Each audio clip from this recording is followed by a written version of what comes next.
Well, howdy, y'all car collectors out there. This is Jason, the owner and founder of Southern Bush Motorsports. Lately I've got asked a lot why I retired, why I stopped Southern Bush Motorsports. This car was the biggest factor of it. It was 2008. This recession had started hitting, and of course it hits me first. Stuff that people really don't need, like high-end collector cars or muscle cars that need to be restored. This was a 1970 446 pack, all numbers matching, sublime green Cuda, bucket seat, automatic on the column. Car had all the body work done on it, and it was just ready to be finished the rest of the restoration. But the car had been sitting for quite a long time because the guy didn't have the money to finish it. The guy that owned the car was a really good customer of mine, a long-time customer of mine. I had sold a few other cars for him. He had called me. This was one of the few times that I was actually not out in the bush or in the woods or living in my van. I was actually back in my home office, which was a rarity. And he called me because I really didn't know the recession was going on because I was on the road. If it actually wasn't for this guy warning me by wanting to panic sell this car, and he told me he had strict instructions. I need help right now. I need 60 grand for the car. So I was just going to go down there and buy the car from him and bring him back. And then everything started to unfold. I started to realize what was going on, started to check. This is all in one day. I started to realize everything that was happening. And I just said, I'm just going to help him out. And I stuck it on my site. I stuck it on eBay. I stuck it everywhere I could. And I couldn't get 60 grand for this car. For a 1970 446 pack, bucket seat, automatic on the column, sublime green Cuda, I couldn't get 60 grand for it. I knew it was over. It was the scariest moment. What ended up happening is during the process of the couple days of trying to sell this, I saw a thing on the front page of the newspaper. It said, recession is hit. It's hitting lower factors first, which is people like me selling stuff you don't really need. And I was scary, man. I remember the front page said, if you want to make it through this, nobody knows what's happening. If you need a job, the best thing you can do is jump in an 18-wheeler because that's never going to, it's pretty much recession-proof. You see the V code right there, BS23V. So I kid you not, that's exactly what I did. So Southern Bush Motorsports was my dream. It was an incredible business. I loved it. It was a dream job. I was so grateful for it.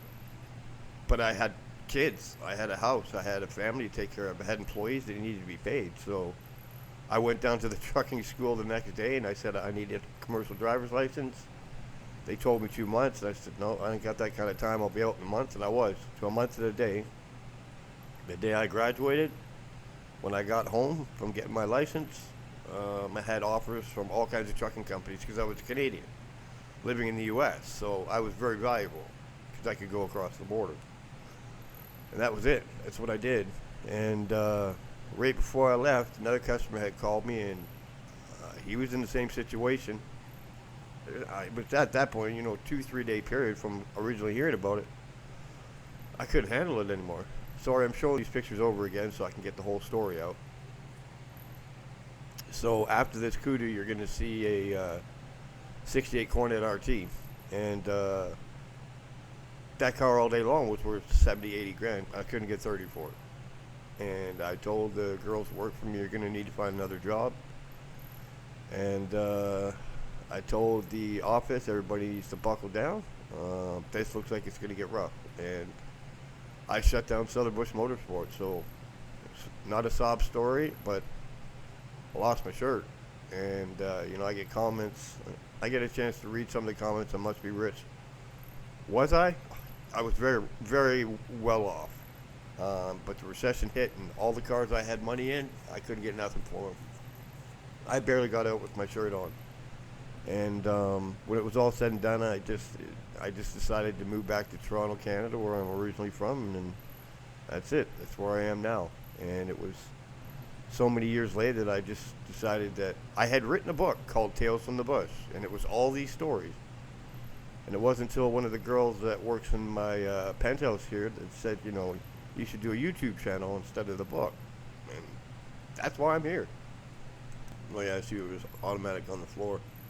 not on the column, but it was like a 68 Coronet RT I was telling you about. This man's workmanship was remarkable. This car was absolutely pristine.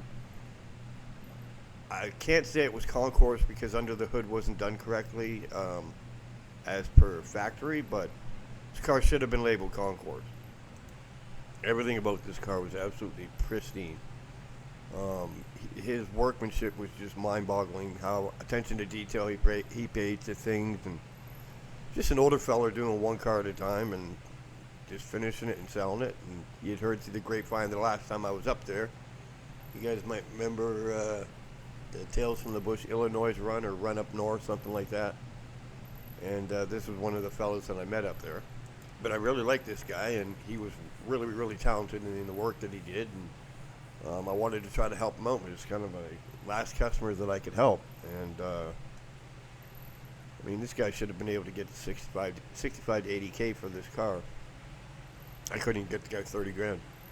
And I didn't sell the Sublime Green Cuda either.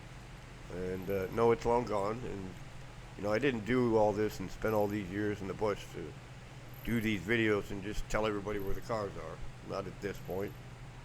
So it's not, and you know, you're talking many years ago. I don't even know if the cars are still there. So everybody can keep asking, but it's just, I'm just doing this out of pure enjoyment so people can see where I was, see what I did, see the trips that I made and cars that I found, and just enjoy, because it was a heck of a career.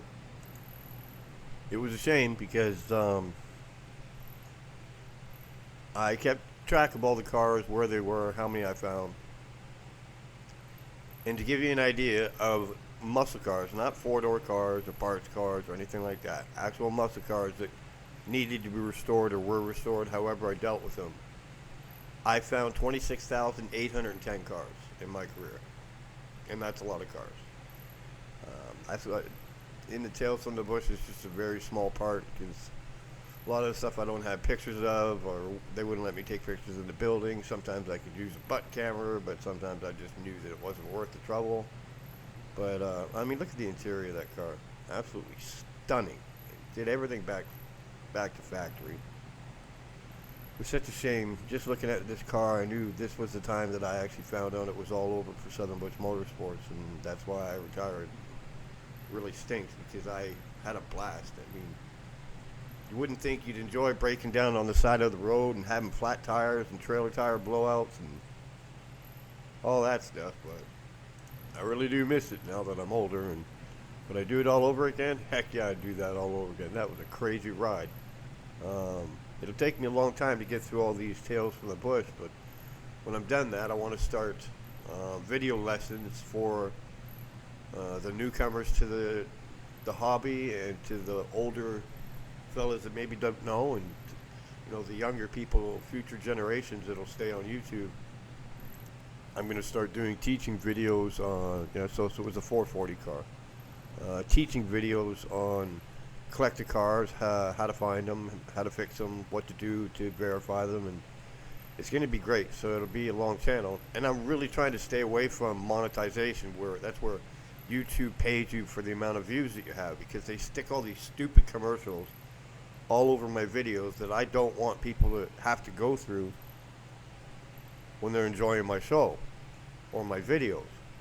You know, I hate that when oh God, what do I want to see this for?